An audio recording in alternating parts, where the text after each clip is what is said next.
Many people think that vegans can't eat chocolate, and in fact people have even said I can't go vegan because of chocolate, but you'd be surprised to find that vegans actually can eat chocolate, and we do eat chocolate very often. So Ravello, the sugar-free dark chocolate, is vegan, and then the Ravello regular dark chocolate is vegan.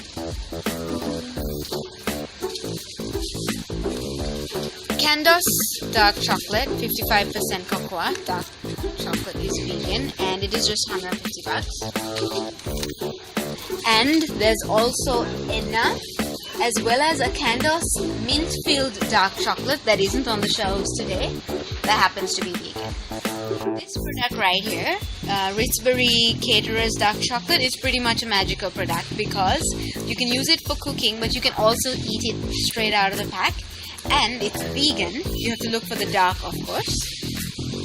And the cool part is it's only $350 for this entire slab. It'll last you a month. Something that a lot of people do not know is that vegans and vegetarians cannot take regular jelly because it's made of gelatin, which is actually an extract from animal bones. And if you do a Google search, you'll find out exactly how gelatin is extracted from those bones, and you'd never want to have it again. The good news, however, is that there's now vegan jelly in the market. There's Super Sun's Moss Jelly Crystals, and we've also got Motha's Quick Set, which is an accidentally vegan product. So the way to find out would be to look for something made of seaweed. This is a vegan custard. It actually says add ice cold milk and beat, but you can actually make it with coconut milk, and it is delicious, this battery. Here is a China moss pudding, also vegan. All you have to do is replace the milk with coconut milk. They want you to add 6 teaspoons of milk powder, so just replace it with coconut milk and you'll get a vegan pudding.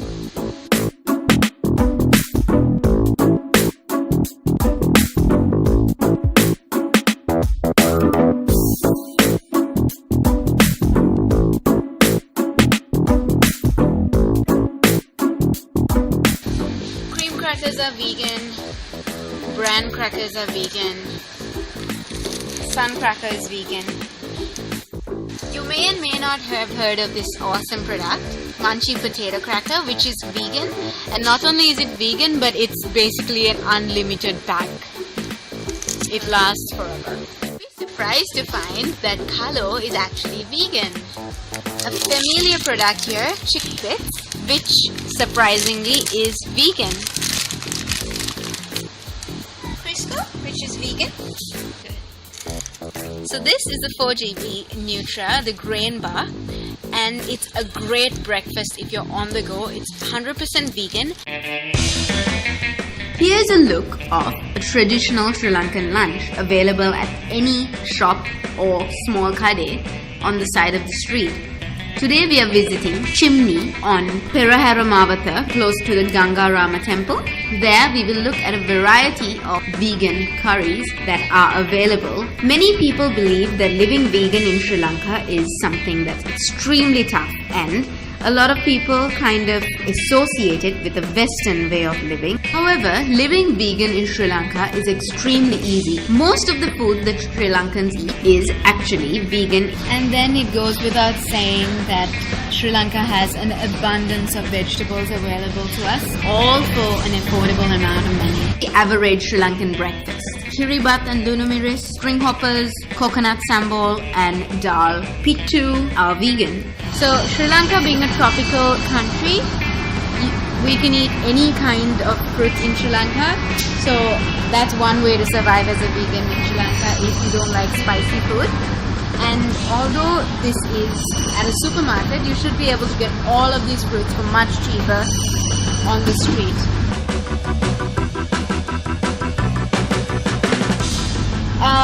We've got many questions about where to buy tofu in Sri Lanka. Well, tofu is available at any supermarket, and there are many different kinds of brands. And this one is White Wave, and you will see that it is prepared at The food is at the Department of Agriculture in Peradeniya. Yeah, and you will see that the tofu contains water because tofu has to be stored in its own water. But there's nothing wrong with it, that's just how it's supposed to be. We will have a few tofu recipes and how to actually prepare tofu on our follow-up videos. This is something that a lot of vegans here have. It's a Super Sun soy milk powder. It's actually quite cheap when you consider the fact that you're using just 1 or 2 spoons in your tea every day. It is pricey compared to regular dairy milk, but it is worth it because it's powder. And this is another favorite, soy fresh soya milk. Also a little pricey at $5.95, but it's really worth it when you taste it. Soya meat is pretty much a regular product in Sri Lanka, whether you're vegan, non-vegan, vegetarian.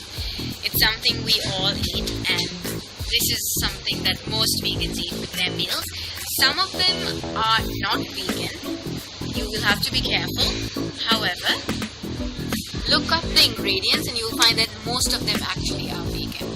Look up the ingredients though, because you might find that some of them have some sort of tiny ingredient that isn't vegan. And this right here is vegan sausages by Super Sun again. So these products taste really good. They taste pretty much like regular meat sausages, and they can be used to replace anything from hot dogs to anything else that is made from sausages. So vegans can eat any kind of dried pasta in Sri Lanka. They're all vegan. Freshly made pasta you have to be careful of. So if you're eating at a fancy restaurant, you might want to check whether they add eggs, but all dried pasta is vegan in Sri Lanka. Of Dr. Ravi Kulasekara speaking about B12. Well, this is Marmite, a very popular product that all of us have been eating from childhood. Again, vegan. And it contains a very high content of B12, as you can see. As you can see. So Marmite itself serves as a B12 supplement in itself. So if you're having Marmite in your diet, then you're good to go as a vegan. And it goes without saying that you can eat most kinds of jam. I think you can eat any kind of jam. So all of these things that you've been eating from childhood are all 100% vegan. And when it comes to vegan snacks, we've got all our favorites, which we eat at parties anyway, and all of them are already vegan. You might want to check the ingredients of things that you don't know much about, but in general, all of this is vegan.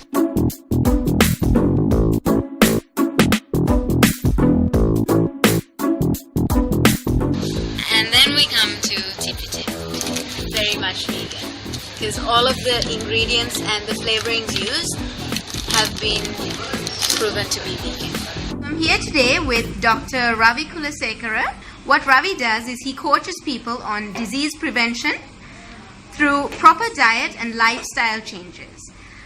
Dr. Kulasekara, could you just tell us a little bit more about getting proper nutrients through Sri Lankan traditional food? Because many people believe that being plant-based in Sri Lanka means that you don't get your proper nutrients, and so they think it's a very difficult thing to do. So if you can just tell us a little bit more about it. Sure, no problem. So actually in Sri Lanka, being plant-based is actually much easier than the rest of the world, because most of the things we eat here, traditional Sri Lankan food is plant-based, and it's a myth that you don't get your nutrition from plant-based food. In fact, the body recognizes plant-based nutrition much easier than processed or other animal-based nutrition. So if you just, for example, take like rice, like dal, and it's a complete protein, right? And then if you add some greens to it, then you are taking a balanced meal.